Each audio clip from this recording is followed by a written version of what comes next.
안녕하세요. 공포학과 M교수입니다. 최근에 자면서 들을 수 있는 장편괴담 칸칸다라 영상을 올렸습니다. 학생분들이 아주 잘 잤다고 하시길래 더 주무시라고 또 다른 공포 ASMR을 가져왔습니다. 2006년이었던 걸로 기억하는데 모 커뮤니티에 올라온 글이었죠. 글쓴이의 친구분의 이야기였고 이야기 자체가 굉장히 재밌습니다. 자, 이제부터 편히들 주무세요. 여러분들 친구 중에는 자기는 양반의 피를 타고 태어났네, 본관이 어디고 무슨 파의 몇 대손이라는 이런 이야기를 하는 친구들이 있으신가요? 제 아주 친한 친구놈 하나도 그런 말을 아주 입에 달고 사는 놈이 하나 있습니다. 뭐 그렇다고 하는 짓 자체가 딱히 양반스럽지도 않아서 그 누구도 그놈의 혈통이 얼마나 특별한지는 별 관심은 없었죠. 하지만 그놈의 할아버지 댁에 가본 사람이라면 그 아무도 그 친구의 거들먹거림이 근거 없는 빈소리만은 아니라는 걸 알 수 있습니다. 친구의 할아버님 댁은 그 장소 이름만 말해도 다들 잘 아실 양반들이 모여 사는 고장입니다. 거기다 할아버님 댁 자체를 설명하자면 한마디로 민속촌이라고 보시면 딱입니다. 집 건물도 한 채가 아닌 안채, 바깥채, 부엌, 곡간부터 시작해서 건물이 몇 채씩 따로 지어져 있고 그 모두가 고풍스러운 기와지붕을 이고 있습니다. 거기에다 담장들마저도 기와장을 이고 돌려져 있죠. 지금이야 그 친구와 제가 시간 맞춰 어디 놀러 간다는 게 웬만해선 힘든 아주 대단한 행사가 되어버렸지만 몇 년 전만 하더라도 여름이 오면 꼭 일주일 정도는 항상 친구놈 할아버님 댁에 가서 놀다가 오곤 했습니다. 도시 생활이 익숙한 저와 친구에겐 솔직히 거길 가도 특별히 신나는 일은 없었습니다. 하지만 어쩐지 둘 다 퇴마루에 앉아 소나기 내리는 것을 즐기는지라 1년에 한 번 가게 되는 할아버님 댁 방문은 그 집 자체가 저희의 놀이터였던 것 같습니다. 이번 이야기는 이 친구의 어머니께서 이 집에 시집 오셨을 때의 일입니다. 어머니께서는 시집 오자마자 한 3달 동안을 주말 부부로 지내셨다고 합니다. 처음에 친구 아버님과 어머님께서는 결혼하시기 전부터 신혼살림을 차릴 집을 보러 다니셨죠. 여기저기 다녀봤지만 마음에 드는 집은 겨우 하나뿐이었고 그 집도 결혼식 날로부터 3달은 지나야 당시에 살고 있던 사람들이 이사를 나가는 처지였죠. 하지만 그 집이 이래저래 마음에 드신 친구의 부모님은 그 집을 계약하기로 하고 그 3달 동안 아버님은 원래 계시던 하숙집에서 계속 직장을 다니시고 어머님께서는 시댁 법도도 배울 겸 시댁으로 내려가서 시 어르신들과 함께 지내시기로 하셨답니다. 물론 주말이면 아버님께서 기차를 타거나 고속버스로 타고 내려오셨고요. 그렇게 해서 시 어른들과 함께하는 신혼생활에 순조로운 2달이 흘러갔습니다. 그 큰 집에는 시아버님, 시어머님, 그리고 당시에 결혼할 나이가 안 된 친구의 작은아버지가 사셨고 집안일을 도우시는 먼 친척뻘 되시는 아주머니가 오래전부터 같이 사셨답니다. 친구 아버님 위로 누님 2분과 장남이신 큰형님 1분이 계시지만 그 당시에 그 3분 모두 결혼하셔서 모두 다른 지역에 살고 계신 터라 시골집은 그 큰 덩치와는 안 어울리는 단출한 가족 스타일이었습니다. 그리고 새 며느리라고는 하지만 집안일 하시는 분도 계시고 해서 혼자 해야 하는 일거리가 너무 많다거나 한겨울에 살얼음을 깨고 냇가에서 빨래를 해야 하는 시집살이 같은 그런 극적인 일들은 전혀 없으셨답니다. 다만 어른들이 일찍 일어나시고 그에 따라 이른 아침을 드시기 때문에 그 시간에 맞춰 일어나셔서 일하시는 아주머니가 아침 식사 상 차릴 때 도와야 하는 대목이 그나마 신경을 써야 했죠. 시계를 맞춰놓고 주무셔도 새색시가 긴장한 탓이라 항상 일어난 시간보다 좀 더 일찍 눈이 떠졌답니다. 하지만 아직 어둑어둑한 새벽에 포근한 아침잠이 너무 달아서 5분만 더 하는 날이 자주 있으셨는데 그날도 여느 때와 다름없이 딱 5분만 더 누워있자 하고는 자명종 시계를 붙잡고 살짝 잠이 들어버렸습니다. 그런데 잠결에 누군가 아씨 하고 부르는 소리에 일어나 보니 정말 딱 5분이 지났더랍니다. 너무 긴장한 탓에 방금 전 자기를 부르던 소리도 잘못 들은 거라고 생각하셨대요. 그리고 며칠 뒤 이번에는 그냥 새벽잠에 푹 빠져 있었는데 또다시 누군가 아씨 하고 부르는 소리에 눈이 확 떠졌답니다. 시계를 보니 일어나려고 했던 시간보다 20분 정도 더 흘렀고 시계가 울렸음에도 자신도 모르게 자명종 소리를 꺼버린 듯 소리를 멈추게 하는 버튼이 눌러져 있었죠. 누군가 깨우는 그 소리가 아니었다면 아침부터 새 며느리가 시 어른들께 눈치 아닌 눈치를 보게 될 뻔했습니다. 하지만 이번에는 그 소리가 처음도 아니고 해서 너무나 이상한 마음에 문도 열어 바깥도 살펴보고 했는데 정말 아무도 없더래요.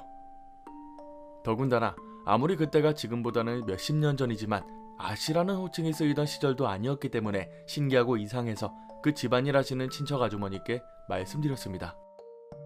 하지만 그 아주머니는 새댁이라 너무 긴장을 한 탓에 새벽잠이 얕아져서 그런가 보네 라고만 하셨죠. 하지만 어머니께서는 그 이상한 기분을 도저히 떨칠 수가 없더랍니다. 처음 듣지만 아주 부드러운 목소리로 갓 시집온 자기가 늦잠을 자지 않도록 깨워주는 그 목소리가 신기하고 고마우면서도 한편으로는 오싹하기까지 하셨답니다.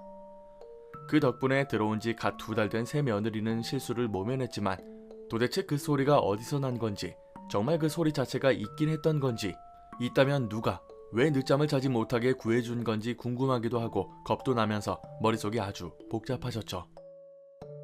시집온 지 얼마 안 된지라 마음속에 있는 도깨비 방망이 같은 이야기를 시어른들께 꺼내놓고 얘기할 수 있는 입장도 아니었고, 집안일 하시는 아주머니 말씀대로 자신이 항상 긴장을 해서 그런 건가 하면서 속으로만 담아두고 며칠을 보내셨답니다. 그러고는 한 일주일 후에 계획대로라면 남편이 주말을 맞아 시골로 내려와야 됐지만 한 달만 지나면 이사 들어갈 집에 도배하는 일이며 지내던 하숙집 이삿짐 정리 등으로 그 주말은 내려오지 않기로 했답니다. 그 대신 어머니께서 오랜만에 서울로 올라가서 주말을 보내시고 가신 김에 벽지도 고르시고 친정어머니도 만나고 오시기로 하셨습니다. 시집 가신 후 처음 하는 나들이가 되는 셈이었죠. 목요일 늦은 밤, 다음 날인 금요일 오전에 서울행 기차를 타려고 결정하신 어머니는 간단하게 짐을 챙기신 후 보통 때보다 조금 늦게 잠자리에 드셨답니다. 단지 2달 정도였지만 떠나온 서울이 너무나도 그립기도 하고 무엇보다도 친정 부모님을 만난다는 생각에 그렇게 설렐 수가 없으셨답니다.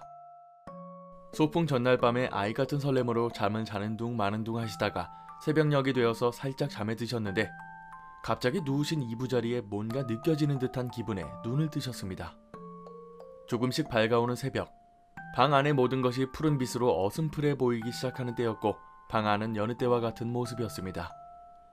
그래서 다시 눈을 감으려고 하는 순간 갑자기 이불 끝쯤에서 사그락거리는 소리가 났습니다. 잠이 다 달아날 정도였죠. 갑자기 들리는 그 소리에 어찌할 바를 몰라 어머니께서는 자는 척 주위를 살피셨습니다. 하지만 잠시난 사그락거림은 잘못 들었던 것처럼 더 이상 들리지 않아 몸을 살짝 돌려 옆으로 누우시려고 했죠. 그런데 그 순간 바로 자신의 어깨 아래 몇 발치 떨어져 있는 이불 귀퉁이로부터 조그마한 미동이 느껴졌습니다. 어머니께서는 눈을 감은 척 실눈을 뜨신 채로 목만 살짝 굽혀 미동이 느껴지는 곳을 내려다보셨죠. 미동이 느껴지는 그곳에는 누군가 지금 손으로 눌렀다 뗐다 하듯 이부자리 끝이 살짝 들어가더랍니다. 주무시던 이부자리는 솜을 두툼하게 넣어 면으로 된 이불 호청을 둘러 만든 옛날식 두꺼운 요였기 때문에 어린아이라도 그 위를 밟고 지나간다면 어느 정도 발자국처럼 푹푹 들어가는 두께였죠. 그 요 가장자리 부분이 누가 손으로 누르는 듯 아니면 작은 발로 걸어가는 듯 살짝 들어가는 모양이 보이고 어머니는 그 자리에서 목소리도 못 낼 정도로 얼어붙으셨죠. 그 작은 움직임은 천천히 위쪽으로 올라오다가 어머님 얼굴과 세네뼘 되는 곳에서 멈추고 더 이상 계속되지가 않았습니다. 1분도 채 안 되는 짧은 순간에 일어난 일이지만 너무나 가깝게 너무나 선명하게 겪으신 이상한 일 때문에 이른 아침 내내 그리고 서울로 올라가는 기차 안에서 계속 그 생각을 떨쳐버릴 수가 없었죠. 이제는 이상하기보다 더 이상 그 방에서 혼자 잘 수 없을 것 같이 겁이 나셨답니다. 서울에 도착했을 때는 남편의 퇴근 시간이 아직 좀 남은 이른 오후였기 때문에 계획대로 친정집으로 먼저 가셨습니다. 그제서야 기차를 타고 오면서 생각하고 느낀 그 모든 묘한 기분을 다 잊고 오랜만에 만난 친정어머니와 대학 다니고 있는 여동생에게 그간의 시댁생활 이야기를 들려줬죠. 그리고는 다시 떠오른 몇 가지 겪은 이상한 일들에 대해서 망설이시듯 꺼내셨답니다. 늦잠 잘 뻔할 때마다 깨워주는 그 목소리와 바로 오늘 겪은 누군가 자기의 이부자리를 매만지는 듯한 그 느낌. 그 얘기를 들으며 여동생은 농담처럼 언니 무당이라도 찾아가 봐야 되는 거 아니야? 라고 말했대요. 안 그래도 찝찝하고 답답한 기분에 무당 소리를 들으니 정말 생전 안 가본 무당이라도 찾아가 보고 싶다는 생각이 드시더랍니다. 하지만 무당을 찾는다는 게 왠지 캐캐 묵은 할머니들이나 하는 일 같아 막상 그렇게 하자는 소리도 못하셨다는군요. 그렇게 저녁이 되고 친정집으로 퇴근한 신랑을 만나고 오랜만에 친정 식구들과 가진 재미있는 시간에 밤늦게까지 수다를 떨었고, 그 다음 날인 토요일 아침, 남편이 출근하자마자 어머니는 친정어머니와 나가서 벽지도 고르고 도배날도 정하고 그렇게 신혼살림 준비를 하셨습니다. 그러다 보니 그동안 시댁에서 겪은 모든 일을 까마득히 떠올리지 못했죠. 어느덧 시간이 흘러 월요일 아침이 왔고 아버님은 장인어른 댁에서 곧바로 출근을 하셨습니다. 어머니는 계획대로라면 신랑이 출근하는 길에 같이 나서서 다시 시댁으로 내려오시기로 했는데 어쩐 일인지 친정어머니께서 잠시 더 있다가 가라고 자꾸 잡으시더래요. 그리고는 사위가 출근하자마자 친정어머니가 어머니께 어디 잠시만 들렀다 그 길로 내려가라면서 다른 말씀도 안 하시고 어머니를 데리고 집을 나섰죠. 어머니는 어딜 가시는데 이러시냐며 친정어머님께 물어도 가는 길에 얘기하자면서 그저 손목을 잡아 이끄시는 대로 따라갔답니다. 택시를 타고 어디론가 가시는 길에 그제서야 친정어머님은 오랜만에 집에 오자마자 당신 딸이 한 얘기가 영 마음에 걸리고 걱정이 되셔서 도저히 이대로 보낼 수가 없으셨다고 말씀하셨죠. 어머니는 그런 친정어머니를 안심시켜드리려고 뭐 그런 걸 다 신경 쓰시냐고 난생 처음 시댁이라는 곳에서 남편도 없이 긴장해서 지내다 보니 그런 거라고 말했습니다. 하지만 친정어머니께서는 네가 괜찮다고 해도 내가 걱정이 되어서 이렇게는 못 보낸다고 하시며 결국은 어느 작은 절까지 딸을 데리고 가셨습니다. 어머니는 불교 신자셨는데 특히 친정어머니는 그쪽으로 아주 정성을 쏟아부으셨죠. 하지만 사실 점을 보고 굿을 하고 무조건 미신을 따르고 하는 건 불교의 본래 뜻 자체와 그리 맞지는 않다는군요. 그래서인지 무당은 아니고 작은 절에 그런 쪽으로는 아주 예민한 감각이 있으시다는 스님을 찾으신 거였죠. 그 스님을 만나자마자 그냥 안부 인사만 드리고 시댁에서 겪은 일은 전혀 말하지 않으셨대요. 그런데 이 스님이 갑자기 어머니에게 이상한 말을 하시더랍니다. 시집살이가 고달플 일은 없겠구나. 밤낮으로 아씨를 보살피는 덕을 네가 보는구나. 이렇게 딱 두 마디 하시더랍니다. 그러자마자 어머니는 머리가 핑 돌 정도로 놀라셨답니다. 그 아씨라는 단어 때문에 말이죠. 게다가 스님은 이미 그 시댁이 아주 오래된 건물이라는 것도 알고 있었대요. 바로 앞에 앉아 겁을 잔뜩 먹고 계신 어머니를 보시면서 걱정할 것 없다. 널 해코지하려는 게 아니고 널 돕기만 하는 거니 걱정 말라고 하셨죠. 그 귀신 자체가 불쌍하니 내가 하라는 대로 따라해서 구천에서 떠도는 영혼 하나 좋은 곳으로 보내주자고 말하시더래요. 그러고는 스님은 가부좌를 틀고 앉으셔서 눈을 지그시 감고 나직하게 연부를 외우시더랍니다. 한참 만에야 입을 여신 스님의 말씀인즉 지금 시부모님들이 태어나기 전 불과 몇 대 바로 위로 아주 어린 나이에 이 가문으로 시집온 주수가 있었고 그 당시에 집안이 웬만큼 되면 딸을 시집 보낼 때는 그 딸이 고생하지 않도록 친정에서 몸종 하나 둘을 꼭 따라서 보냈답니다. 그래서 이 어린 교수가 시집을 왔을 때도 이 애기 아씨보다는 나이가 조금 더 있고 하지만 지금으로 하면 그마저도 어린 나이에 몸종이 따라왔었죠. 이 몸종 아이는 자기가 모시던 애기 아씨가 시집가는 통에 자신의 부모마저 뒤로하고 이 아씨를 따라와 섬겼답니다. 하지만 무슨 일인지 이 몸종 아이가 아씨를 평생 섬기지 못하고 아씨보다 먼저 저세상으로 갔다는군요. 그래서인지 이 몸종은 저세상으로 가는 다리를 훌쩍 건너지 못하고 죄송한 마음이 남아 그 집을 맴돌면서 아씨를 찾고 있었다는군요. 그러면서 세월이 흐르고 흘러 제 친구 어머니가 그 집으로 시집을 가시고 우연하게도 그 아씨를 찾아 헤매던 영혼이 찾아온 것이었죠. 아직 어린 나이라 한참 아침잠이 많았을 애기 아씨를 새벽마다 깨우고 바로 곁에서 아씨를 돌보고 있었다는 겁니다. 스님은 미련이 너무 크게 남아 이승을 떠도는 이 착한 영혼을 훌훌 보내줘야 한다고 했죠. 그러기 위해서는 뭔가 매개체가 있어야 하는데 그걸 찾지 않고서는 이 영혼은 끝까지 구천을 떠돌며 몸종 노릇만 하며 이 세상에 다시 태어날 기회를 얻지 못한다고 하셨습니다. 그걸 찾고 그 뒤처리를 해야만 그 영혼이 세상을 떠날 수가 있다고 말이죠. 하지만 그 몸종과 그 애기 아씨가 이 세상을 떠난 이후로 몇 번이나 대가 바뀌어 사람들이 살았던 이 집에서 어떻게 이 몸종과 연관된 무언가를 찾느냐 하는 거였습니다. 어머니는 스님께 과연 그런 게 처음부터 있기나 하겠느냐는 질문을 하셨답니다. 스님은 그 그 매개체가 없고서는 이 몸종이 이렇게 남아 떠도는 것 자체가 더 이상한 일이다 싶을 정도로 분명 어딘가에 이 몸종 아이와 관련된 무언가를 찾을 수 있을 거라고 말씀하셨습니다. 그렇게 밑도 끝도 없는 방도를 갖고 시댁으로 돌아온 어머니는 그날부터 틈만 나면 오래된 문갑이며 옷장을 열어보고 이방저방 보물찾기를 하셨답니다. 사실 자기를 해치려 하는 게 아닌 것도 알겠다. 별로 겁날 것도 없었고 그 어린아이의 떠도는 영혼을 생각하니 그렇게 불쌍하게 느껴질 수가 없었대요.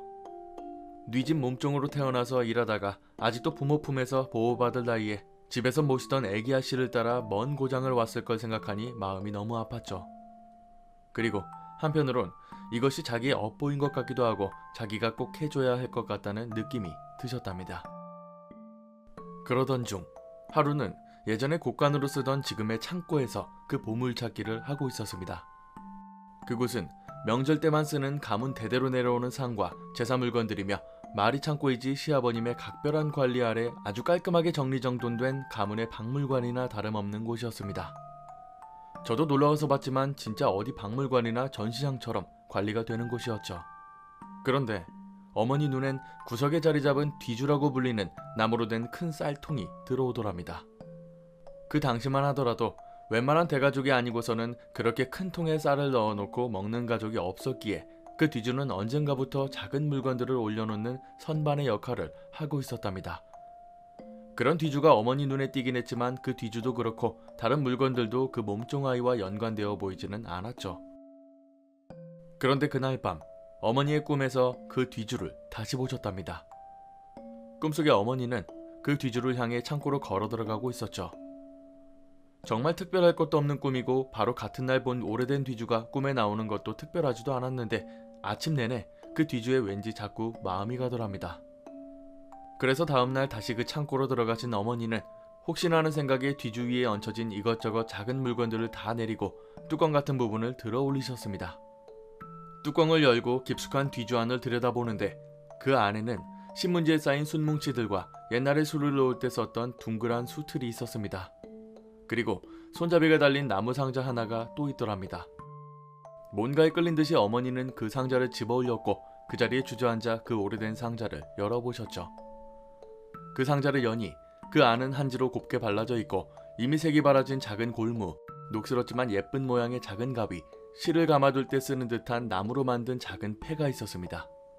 그리고 아직도 바늘이 꽂혀있는 손바닥만한 바늘꽂이가 있더랍니다. 하지만 그 바느질통이 언제 것인지도 잘 모르고 워낙 옛 물건들을 잘 관리하시는 시아버님 덕분에 사실 이 바느질통이 얼마나 오래된 건지도 알 수가 없었죠.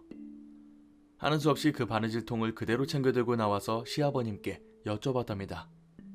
속 사정을 모르시는 할아버님께서는 며칠 동안 그렇게 집안을 돌아다니며 뒤지더니 결국은 그거 하나 건졌냐며 새 며느리가 정말 보물찾기라도 한 줄 아셨죠. 어머니는 시아버님께 이것저것 물어 이 바느질통이 시아버님의 할머님이 대물림 받아 쓰시던 술을 놓을 때 쓰던 바느질통이라는 것을 알아냈습니다. 그 이후에는 집안에 수놓기에 솜씨 있는 여자들이 없어서 할머님이 쓰시던 바느질통 자체를 곳간 안에 모셔뒀다고 하셨답니다. 그러다 뒤주 안에까지 들어가게 된 거였죠. 하지만 아무리 생각해도 그 어떤 물건이 몸종아이를 이승에서 떠나보내게 해줄 매개체인지 알 수가 없었다는군요. 이 바느질통은 그저 옷이나 깁는 바느질을 할 때 쓰이는 게 아닌 양반댁 교수들이 점잖게 앉아 비단에 술을 놓을 때나 쓰는 바느질통이기 때문에 주인도 그 몸종아이일 수가 없는 거였죠. 그러다 계속 눈에 들어오고 손이 가는 물건이 있었는데 천으로 만든 바늘꽂이가 신경이 쓰이셨대요. 모에 홀린 듯 그 바늘꽂이를 두 손으로 붙잡고 바느질된 부분을 가운데로 두고 실땀이 조금 뜯기도록 잡아당겼답니다. 실땀이 한두 개 뜯겨지니 손가락에 하나 정도 들어갈 만한 구멍이 생겼죠. 그리고 거기서 빠져나온 건 새카만 머리카락 뭉치였습니다. 나중에서야 안 거지만 요즘 바늘은 스테인리스로 된 게 많아 녹도 잘 안 쓴다고 하더군요. 하지만 옛날 그 시절의 바늘은 콧기름, 머리기름을 발라가며 바느질을 해야 할 만큼 매끈하지 않았고 오래 두면 녹까지 슬기 때문에 사람 머리카락 모아 만든 바늘꽂이에 바늘을 꽂아두고 썼답니다. 어머니가 홀린 듯 찾아낸 것도 바느질통 자체가 아닌 바늘꽂이 안에 머리카락이었고요. 솔직히 아직까지도 그 머리카락이 누구의 것인지도 아무도 모릅니다. 하지만 어머니는 그날 바로 그 바늘꽂이를 통째로 담벼락 아래서 태우셨답니다. 그리고 마음속으로 잘 가세요. 다음에는 편안한 팔자로 태어나세요. 라고 빌고 또 빌었답니다. 이 이야기는 사실 여기서 끝이 납니다. 친구분의 어머니께서 더 이상 이상한 일을 겪지 않으셨다는 글은 없었지만 정황상 그 머리카락 뭉치를 태우고 더 이상 이상한 일은 발생하지 않았겠죠. 예전에는 몸종들이 아씨 옆에 앉아서 자신의 머리카락을 조금씩 잘라서 바늘꽂이를 만들었을 수도 있겠죠. 혹은 자신보다 먼저 이 세상을 떠난 몸종 아이를 생각하며 머리카락을 잘라 사용했을 수도 있었을 겁니다. 무서운 이야기는 아니지만 확실히 재밌고 신기한 이야기이긴 하네요. 죽어서도 섬겨야 한다는 미련에 떠나지 못하는 귀신의 이야기였습니다. 오늘 강의는 여기까지입니다. 재밌게 봐주셨다면 공포학과에 입학 부탁드립니다. 공포학과 M교수였습니다.